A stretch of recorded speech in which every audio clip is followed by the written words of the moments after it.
Everybody, welcome back to my class. So आज basically हम कोई लेक्चर नहीं लेने वाले। आज हम आपके एमबीबीएस में जब आप लोग एडमिशन लेते हो तो आपके दिमाग में एक क्वेश्चन चल रहा होता है कि यार हम एमबीबीएस ले तो रहे हैं, पर जब हम डॉक्टर बन जाएंगे या फिर हम डॉक्टर की फील्ड में जाएंगे तो वहां पर अलग अलग फील्ड में लोग कितना अर्न करते होंगे।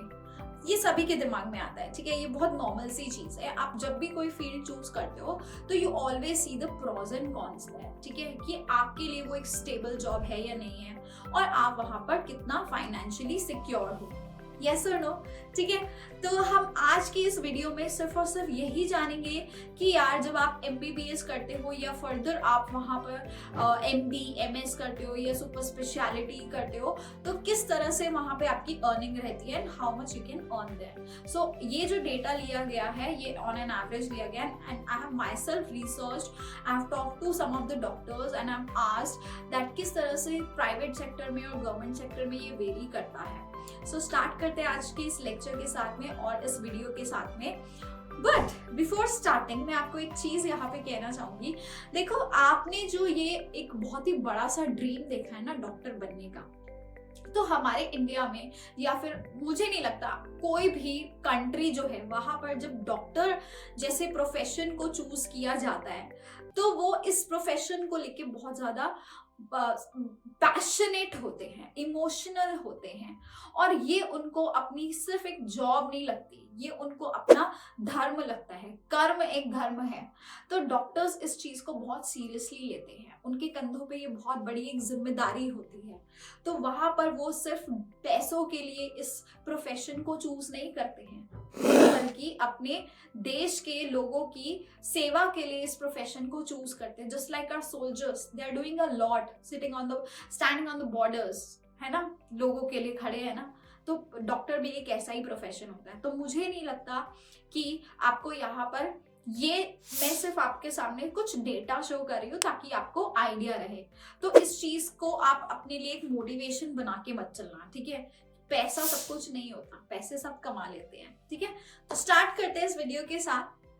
सबसे पहले अगर मैं बात करती हूँ, आपके जो डॉक्टर्स रहते हैं, ठीक है, उनको बेसिकली क्या करना होता है और कैसे कैसे वो लोग इसमें फील्ड में जाते हैं। सो आप जानते हैं कि क्लास 11th और 12th के बाद जब आप वहाँ पे बायो लेते हैं, और अब तो खैर आपके पास ऑप्शन आ गया है कि आपने अगर एडिशनल सब्जेक्ट भी लिया है बायोलॉजी, ठीक है, तो आप क्या करते हैं, आप एक नीट एग्जाम देते हैं, नेशनल एंट्रेंस एग्जामिनेशन टेस्ट, ठीक है। तो ये एग्जाम को देने के बाद में आप क्या करते हो, आप वहां पर अपनी कोई भी सीट सिक्योर करते हो। अगर आपने वो एग्जाम क्लियर कर लिया है, आपको एक गवर्नमेंट में सीट मिल गई है, या फिर अगर आप प्राइवेट से भी करते हो तो आपको एक एमबीबीएस डिग्री जो है वो कंप्लीट करनी पड़ती है, जिसके लिए आपको 4.5 से 5 साल देने पड़ते हैं, ठीक है। वहां उस टाइम पीरियड में आपको कुछ भी अर्निंग नहीं होती है because you are a student by that time, ठीक है, आप एक कॉलेज के स्टूडेंट होते हो। फिर जब आपका वो टाइम पीरियड खत्म हो जाता है and finally you get into internships, ठीक है। तो इंटर्नशिप्स में बेसिकली क्या होता है कि आपको प्रैक्टिकली एक डॉक्टर की तरह वहां पे काम करना पड़ता है, आप डॉक्टर्स के साथ काम करते हो एंड उस दौरान जो है बहुत सारे कॉलेजेस जो हैं वो आपको पैसे प्रोवाइड करते हैं, ठीक है, उनको वहां पे कुछ ना कुछ स्टाइपेंड मिलता है। सो अगर मैं बात करती हूँ आपके गवर्नमेंट सेक्टर की, तो वहां पर ये जो पे स्केल है वो 15,000 से 30,000 तक जाता है, ठीक है। So it goes from 15,000 to 30,000। And अगर प्राइवेट सेक्टर की बात करूँ तो कभी कभी प्राइवेट सेक्टर में आपको कुछ भी नहीं मिलता, you just get 0 and sometimes it can go till 30,000, okay. So ये जो स्टाइपेंड रहता है it goes from 0 to 30K on an average एंड ये डिफर कर सकता है आपका, सेंट्रल गवर्नमेंट में थोड़ा सा ज्यादा रहता है एंड स्टेट टू स्टेट भी ये डिफर करता है, ओके। फिर इसके बाद अब आते हैं कि आपके जो ये जब आपने अपने इस कोर्स को कंप्लीट कर लिया है, आपके पास एमबीबीएस की डिग्री आ चुकी है, but you haven't started any practice, आपने अभी तक कोई प्रैक्टिस स्टार्ट नहीं की है, you just have this degree, तब आप कितना अर्न कर सकते हो। तो बच्चे तब आप जॉब्स में जा सकते हैं, ठीक है। आपको प्राइवेट में या गवर्नमेंट में अगर वहाँ पे आप लोग इंटरव्यूज वगैरह क्लियर करते हो तो you can easily get the jobs there and आप वहाँ पर काम कर सकते हैं एज अ मेडिकल ऑफिसर, ठीक है। तो वहाँ पे आपको पे आपका जो रहता है वेरी करता है अगेन। सो वहाँ पे 20,000 से लेके वहाँ पे 80K तक 80,000 तक आप इजीली अर्न कर सकते हैं। बट अगर आपने वहां पर प्रैक्टिस करना स्टार्ट कर दिया and you are having a good experience of 1 to 2 years और 4 to 5 years, then it increases. So after MBBS आपको मिलती है जूनियर रेजिडेंसी गवर्नमेंट सेक्टर के अंदर। तो गवर्नमेंट सेक्टर के अंदर सेंट्रल गवर्नमेंट की अगर हम बात करें तो वहां पे जूनियर रेजिडेंसी की सैलरी जो रहती है वो 1 लाख तक जाती है। और अगर हम सीनियर रेजिडेंसी की बात करें तो उसमें 10 to 20,000 और ऐड हो जाता है, ठीक है। तो आप 1,20,000 तक वहां पे एक्सपेक्ट कर सकते हैं, ओके। फिर आती है बात आपकी प्राइवेट सेक्टर की। सो प्राइवेट सेक्टर में तो देखो डिपेंड करता है कि आप कोई छोटे से प्राइवेट हॉस्पिटल्स में आपने ज्वाइन किया है या कोई बहुत ही बड़े से लग्जूरियस से प्राइवेट हॉस्पिटल में ज्वाइन किया है, तो इसका तो कोई लिमिट ही नहीं होता। It can go from 50K to 2 lakhs, alright. Now अगर इसी बीच आप अपना खुद का क्लिनिक खोल लेते हैं और अगर आप कोई जॉब नहीं कर रहे, you are totally working on your clinic, then you can earn really good.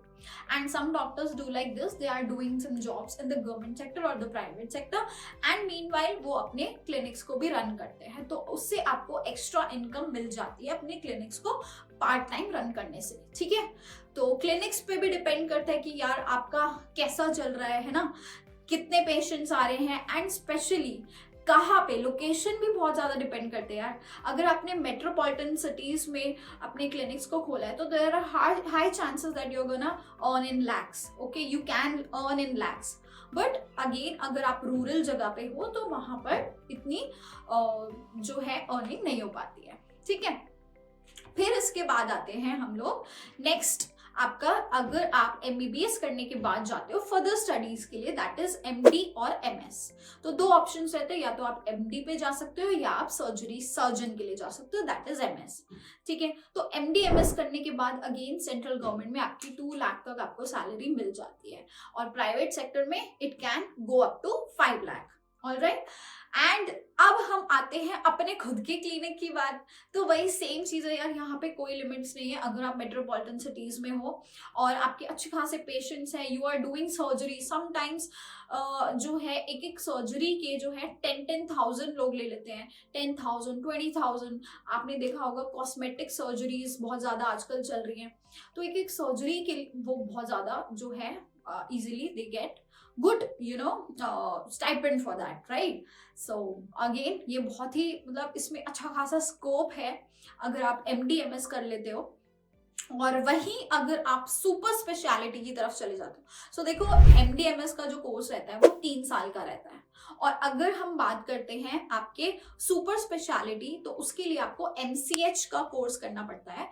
So MCH के लिए आपको नीट SS एग्जाम देते हो, MD MS के लिए आप देते हो नीट PG, ठीक है। और आप MBBS के लिए नीट UG देते हैं, फिर आप नीट PG देते हैं, और अगर आप सुपर स्पेशलिटी के लिए जाते हो आप नीट SS देते हो फॉर सुपर स्पेशलिटी, ठीक है। तो वहां पे आपको MCH की डिग्री मिलती है एंड देन फाइनली ये आपका 2 साल में हो जाता है, ठीक है। और सुपर स्पेशलिटी के बाद आपका जो एक्सपीरियंस है वो कंपैरेटिवली बढ़ चुका है एंड अगेन गवर्नमेंट सेक्टर्स में और प्राइवेट सेक्टर्स में इसका अच्छा खासा आपको पे स्केल रहता है। It can goes in lakhs and on an average देखा गया है कि some good doctors in good metropolitan cities they are even earning in crores, उनके पैकेज जाते हैं इतने, ठीक है। बट ये बहुत रेयर पैकेजेस होते हैं, आप इसके you can not make it the basis for the salary of a doctor, ठीक है। तो कुछ लोग करते हैं बहुत ज्यादा अर्न, बट सब नहीं कर पाते। तो इंडिया बहुत बड़ी कंट्री है, यहाँ पे सिर्फ मेट्रोपॉलिटन सिटीज नहीं रहती ना, आपको रूरल एरियाज में भी काम करना पड़ सकता है, डिपेंड्स कि आपका एरिया क्या है, ठीक है।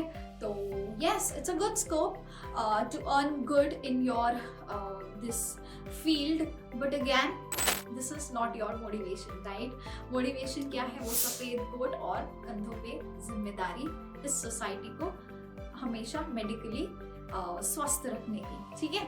चलिए मिलेंगे अगली क्लास में। Thank you so much, bye bye and take care.